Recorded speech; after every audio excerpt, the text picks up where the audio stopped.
Hey everyone, this is R Ash with a short video on my ZX4RR, which is getting a new rear tire. We roasted the Dunlop Q5 pretty good, a little bit of cords showing.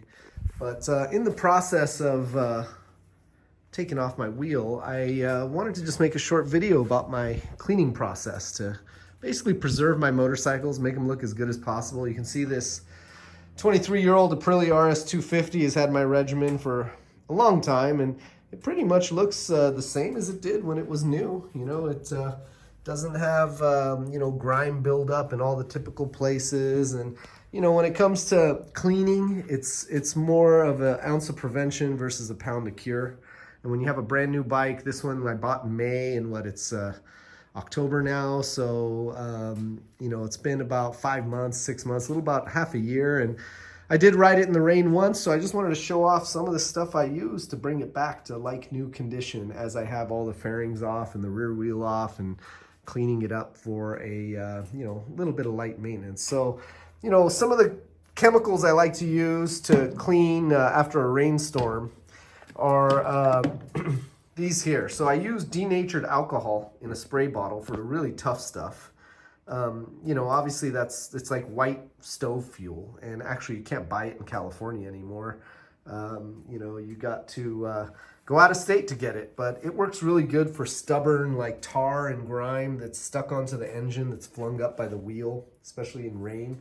But if you don't have that, this Turtle Wax bug and tar remover is really good, as well as this S100 cycle cleaner. S100 specifically made for aluminum, so these aluminum blocks and stuff, you'll see they get really gross behind the exhaust here, and it takes a stiff brush and some of this solution, rinse it well with water, and you want to get it all clean. And I go through and I do the oil pan, we do the counter shaft sprocket area, we get into the swing arm, don't forget the inside of the frame, and of course the suspension. You want to get in there and clean up all the coils and every little nook and cranny.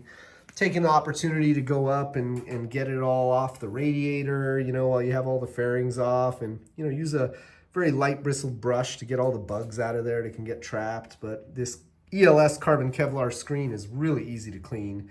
The microfiber towels don't really snag on it, which some of the metal ones do. I don't really like those. And this is much lighter too, more durable. It stays pretty much looking like new, and there's absolutely no way of any corrosion.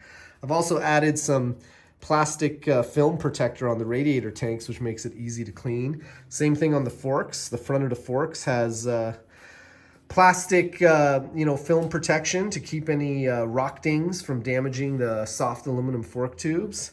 And of course, getting in here and cleaning these wheels is always miserable, but what I like to do is use a combination of either what's called Wash Waxall or Honda Spray Cleaner Polish, which essentially cleans and waxes at the same time. You don't want to get it on the brake rotors, but you can use it to clean your brake calipers, and you can see we're keeping these things looking still very minty fresh after 4,000 miles in half a year. Still looking very good, very clean, just little wipe downs after every ride.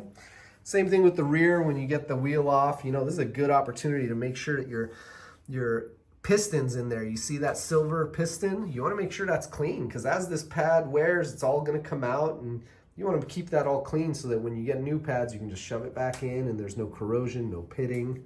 And of course, little stuff like the exhaust, just taking care of all these items prior to letting them get really bad. You want to make sure to just wipe down. It only takes a few minutes to clean this stuff when you do a wheel change, and you'll end up with a bike that'll be looking really good after some time. Now, of course, nothing stays perfect. If you do ride the bikes, you're going to get rock chips and dings on the plastics, and the stickers are going to get ruined. But hey, good news, if you upgrade to the Graves graphics package, you can get all new stickers for the bike for $300 and make it look pretty much new again.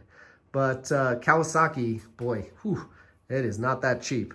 I accidentally took off a decal here and a decal there. Each one of these is $35. Each one of these is $10. So it adds up real quick with Kawasaki, but the Graves kit allows you to make your bike look new again for very cheap. So I highly recommend it. And also I think it looks nicer than the stock livery in my opinion, but that's totally subjective.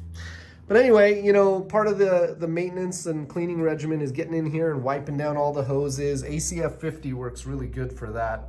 For all the plastics and all the metal, it chemically restores them and then also provides a layer of molecular protection.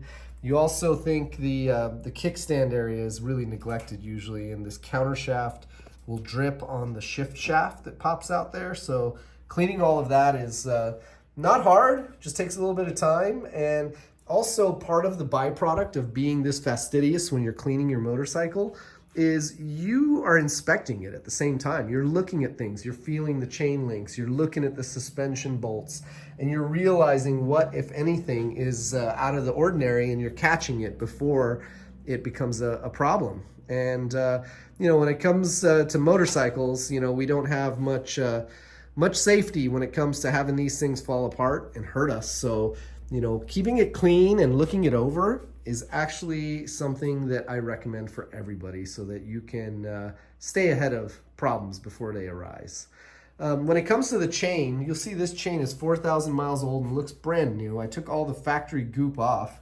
Not only do I use a chain cleaner dedicated for that, but this ACF 50, I put it in a little squirt bottle here, and I use this needle applicator to basically put it ACF 50 only where it needs to go. Like really, it needs to be applied to the pins and rollers, and I apply it to the insides right here and right here of every link. Yeah, it takes like 3 minutes to do the whole chain by individually oiling each pin and roller, but it means there's no excess flinging all over the place. And a quick wipe down of the rest of the chain with a lightly oiled rag with ACF 50 means that it won't rust. And you can see I have 0 rust on my chain, and the countershaft sprocket looks good. And you can see even my rear sprocket is still in like new condition.